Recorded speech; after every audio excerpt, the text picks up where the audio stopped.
Cite While You Write for Windows. Editing citations. Formatted citations contain hidden field codes, indicated here by the gray shading.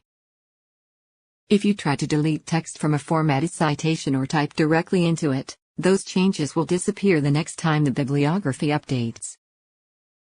The correct way to edit citations is to use the Edit and Manage Citations command. For the citations in my paper, I will make the following changes. For 1, I will remove the author's name, because it has been used in the preceding sentence, and add page numbers. For the grouped citation, I will remove one of the citations from the group and add a different citation to replace it. Begin by selecting the Edit and Manage Citations command. Select a citation from the list in the upper part of the window. In the lower part of the window, the Reference tab will let you see the details for that EndNote record, so you can be sure you are working with the correct reference. The Edit Citation tab will let you edit the citation.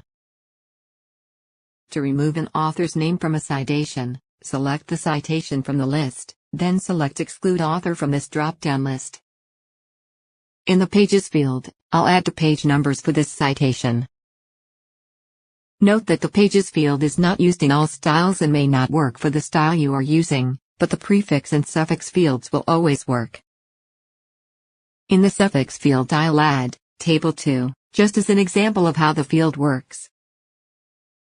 With the prefix and suffix fields, make sure to include any additional spaces or punctuation marks, as needed.